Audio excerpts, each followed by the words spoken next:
Pronto. Agora vai. Alô? Tá modulando. Alô. Já tá gravando, né? Já. Meu pai, Jaceguai Guarani, ele nasceu em Uruburetama, no Ceará, e ele nasceu em 1903. Meu pai era mecânico de avião. Os aviões eram biplano ainda. E um desses aviões caiu aqui em Petrópolis, lá na Muzela. E meu pai foi designado, para desmontar o avião. O que ocorreu foi que a cidade toda foi para lá para ver o avião. E lá ele conheceu a minha mãe. Casaram em 1928. Dos 10 filhos que ele teve aqui em Petrópolis, eu sou o último. Iara, Ieda, Ione, Iole, Ianor, Ilka e Ilma. Parece que eu não esqueci ninguém. Ilza, Il e Ilma. Estão todos aí, e eu e meu irmão com G. Guaraci e Gilberto.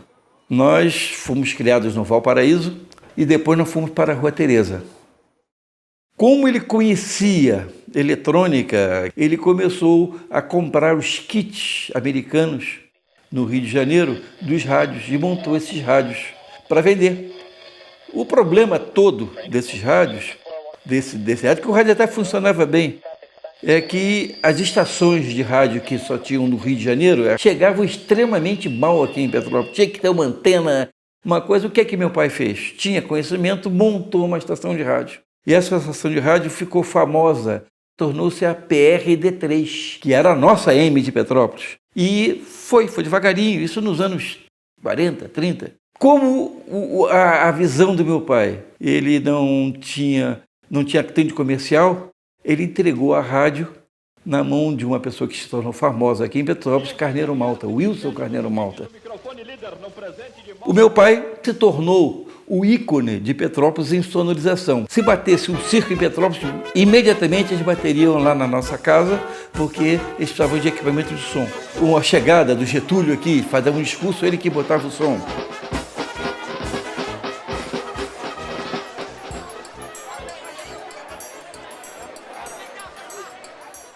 O meu pai montou realmente a publicidade Volante Guarani, que isso nos deu a sustentação da família por muito tempo. Fazer propaganda para os políticos.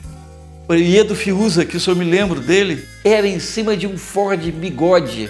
Depois veio o Altair de Oliveira Lima, deputado foi muito tempo, foi o que usava o Cadillac. O Ramos tinha um veio de cinema. Então os dois se conheceram e montaram a Petrópolis Filme. O papai nunca pegou numa câmera. Ele fazia o public relation da história. O cara que filmava era o Raul Ramos. Depois passou a ser meu cunhado, o Viterbo Filô. Eram esses filmes aí que se fazia com a Petrópolis Filmes. Eles iam para as fazendas e filmavam as fazendas. E pegavam um boi lá, faziam um churrasco e dava para o pessoal todo. Era assim que se fazia campanha política antigamente.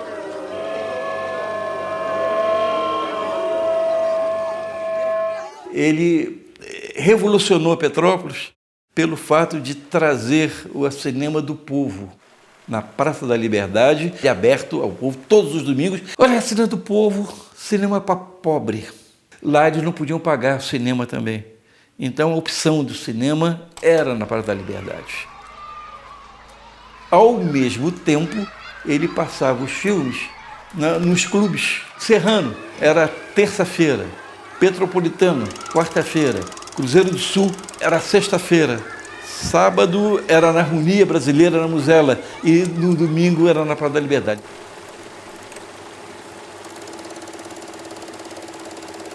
Nós moramos algum tempo aqui em frente, antes de ir para a Rua Teresa. Então, era só atravessar a rua. Vinha para cá a família inteira ver.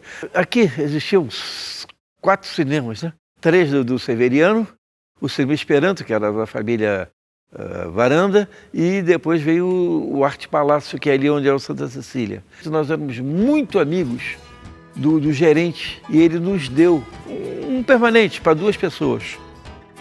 E aquilo durou anos. E eu via todos os filmes do Arte Palácio.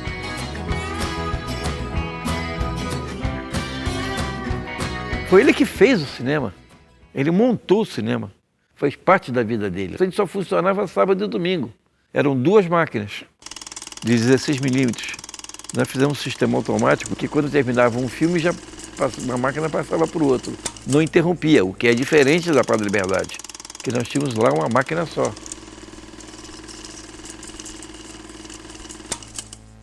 Nós íamos para São José do Rio Preto, era o Renault francês Rabo Quente. Na parte de trás tinha uma rolo de filme, mas não estava na lata. E de repente aquilo começou a pegar fogo. Só estava eu e meu pai no carro. Moral da história, só que nós pulamos e o carro pegou fogo, todo por dentro. Mecanicamente ele funcionava. Então nós usamos uma madeira, botamos no banco e seguimos em frente. Eu tinha nessa época 10, 12 anos ou por aí. A gente chegava lá na Padre Liberdade às 5 horas da tarde. E ele saía e me largava lá. Eu sabia montar, passar pela grifa, passar pela lente e passava os filmes. E dali por diante eu passei a ser o Totó do Cinema Paradiso. Conheci os filmes, os artistas, os diretores e ter essa veia da minha vida em cima disso. Aí chegou a televisão, aí perdeu o sentido. Meu pai saiu do ar, ficou o César Nunes. Eu tenho conhecimento que o vírus do cinema do César Nunes foi meu pai que colocou.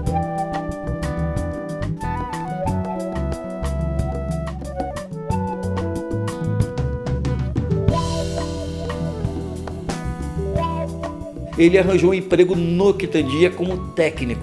Ele montou o equipamento e, como ninguém sabia manusear esse equipamento, ele passou a ser o técnico operador aqui. E, como sempre, eu atrás, né? Ele era o operador, mas quem operava realmente era eu. O Quitandinha tinha Santa Paula Quitandinha Clube, que contratou o Big Boy, que era o DJ da época. E era um sucesso aos domingos. E o que ocorreu é que o Big Boy, depois de 3 ou 4 meses, coisa assim, quis fazer uma renovação de contrato. E me parece que eles quadriplicaram o valor. E o Quitandinha falou que era muito. Esse rapaz, Luiz Borali, chegou para mim. Guarani, você tem condição de montar um equipamento desse? Eu falei, tenho, só não tenho grana. Botou a grana na minha mão. E eu montei em 2 meses o equipamento, botei na Big Boate do Quitandinha. Tecnicamente, eu tinha capacidade de fazer. Em termos de discoteca, eu conhecia pouco. Eu contratei um DJ. Só que o DJ era mais metaleiro do que eu podia imaginar. Aí não deu, né? No primeiro baile foi uma tragédia. E peguei o microfone e falei, gente, eu vou arranjar um DJ. E eu realmente arranjei um DJ, um cara qualificado, chama-se Alcir Black Power. Ele misturava Alice Cooper com James Brown. E o pessoal dançava. Depois de 1 ano ou 2, o Alcir vai cuidar da vida dele. Aí eu falei, não faz mal, eu faço. Nós ficamos lá algum tempo, 40 minutos, que é o máximo que uma pessoa que não tem muito conhecimento disso faz. No 41º minuto, a coisa parou, todo mundo olhando para minha cara. Bom, aí eu parei o som. Aí apareceu um rapaz chamado Keller, que tinha uma equipe chamada Electric Machine. Ele falou, não vai parar não. Não vai parar não, porque eu vou emprestar nosso DJ para você. Que dignidade esse rapaz, né? E emprestou. O Paulo Dupont. Ficou 3 anos com a gente. Nós tínhamos que pintar as caixas. Dei dia para pintar. Mas como ele tinha lata de tinta branca, ele com certeza ficou com o dinheiro e trouxe o branco e pintou as caixas de branco. Quando eu vi pintado as caixas de branco, eu dei uma bronca nele. Que coisa louca é essa, cara? Eu quero. Isso vai sujar de noite. Foi um acontecimento que as caixas apareceram. Só tinha luz em cima do público e as caixas não apareciam. Furacão 2000 era som do Guarani. Som do Guarani, curte-som Guarani. Um belo dia, eu sei que o presidente da República vem ao Quitandinha. O baile do Quitandinha começava às 4 da tarde. Eu sabia que ele passaria por ali, eu estava no Big Boate. Quando ele apontou na gaiola, eu abri o som com o Alelero de Render. Bom, o cara entrou lá dentro, né? Era o Médici. Terminou, ele bateu palma e falou, meu filho, quantos watts tem aí? Eu falei, 2000. Isso é um furacão de 2000 watts, tá aí o nome. Começaram a me chamar de furacão, começando daí para frente.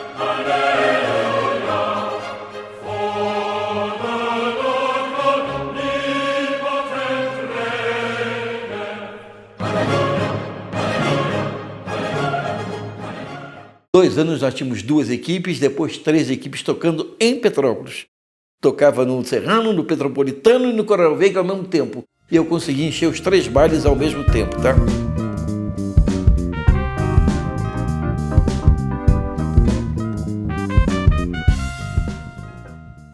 O Rômulo só chegou em 76, no Furacão 2000. Quando ele viu o equipamento, falou, quer ficar rico?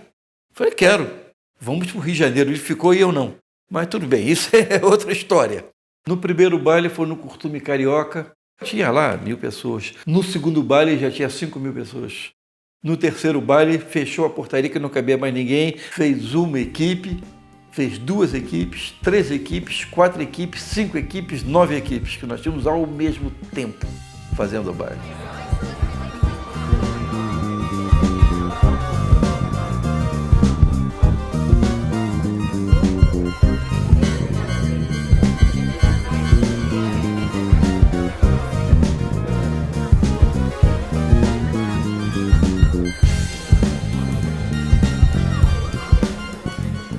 Aí nós partimos para a sonorização. Sonorização de grandes ambientes, sonorização de exposição agropecuária. Fizemos som para o estado do Rio inteiro. O Bauer Fest, eu fiz muito tempo o Carnaval de Petrópolis.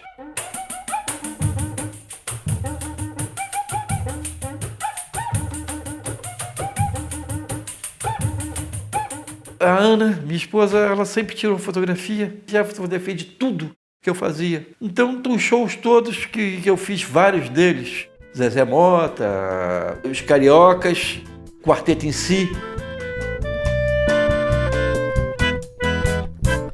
E eu sempre sonorizando, sempre na mesa de som, e a minha mulher, a Ana da Luz. Hoje eu estou em paz. Nós nos recolhemos para sair da pressão, fomos lá para Pedro Rio.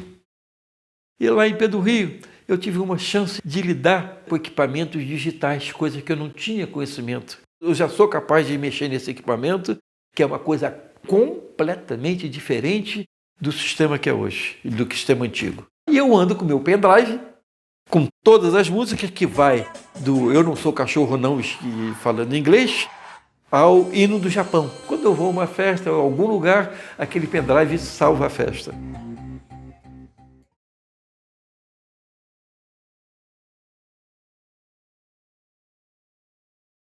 Meu pai faleceu em 1985 e eu queria estar com ele e deu um problema num carro. Um carro nosso foi detido aí na polícia rodoviária, lá em Magé.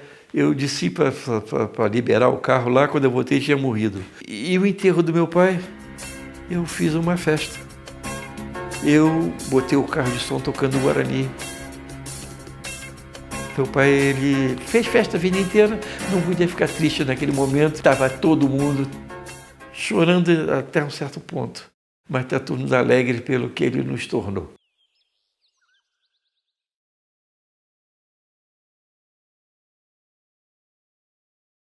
Divertido, de bom humor sempre, sempre fazendo amigos, nunca vi ele se aborrecendo com ninguém.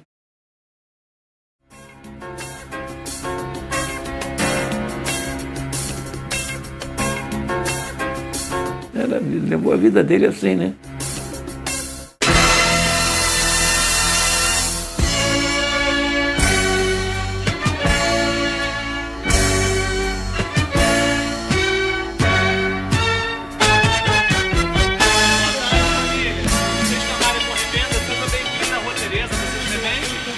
Eu te conheço. Cara, você é quem? Sou eu. Não, eu Seninho. Tu não tinha um apartamento no Coronel Veiga? Tu lembra? Cara, é muito tempo que eu conheço esse cara aqui, cara. Pô, cara, meu Deus do céu, cara. Ah, eu dançava pra tu. Tu lembra que o hip hop... Cara, eu dançava na Furacão Colete. Eu dançava pra ele, gente. Ele era Furacão. Aí, eu sou fã dele, tá? Ele era um sucesso na Furacão 2000 em Petrópolis. Era um sucesso. Não tem ninguém igual ele, cara. Não tem. Sou teu fã, prazer, mano. querido. Pô, eu lembro aí no teu escritório, conversava contigo, tu mostrava foto pra mim. É isso mesmo. Eu lembro, nunca vou esquecer, cara. Só que você não envelhece. Se fosse louro de olho azul, tava velhinho. Mas você não envelhece. Cara, eu tava lá com o Engraxal, fazia pesquisa na rua pra ele, como tá a Furacão 2000. Isso mesmo. Eu nunca vou esquecer, cara. Parabéns. Tá voltando de novo? Tá Não, voltando? vamos fazer um filme sobre a vida dele. Aqui, ó, olha, a melhor coisa, se fazer um filme, a vida dele, vamos curtir, porque ele é... Eu era um moleque pequenininho, cara, eu trabalhava pra ele, a Furacão 2000 era o melhor. Hoje eu sou guia da Rua Tereza, trabalho aqui há mais de 20 anos, sou um personagem da rua, mas aqui, eu sou fã dele. Tudo que você fazer vai ser muito bem-vindo. Gente, curte, prazer foi meu. É um prazer te ver, cara. Olha, daqui a Furacão pouco 2000. eu vou emocionar, hein? Mas é muito maneiro, cara. Pô, te dar um beijo. Adoro ele. Furacão 2000. Valeu, gente.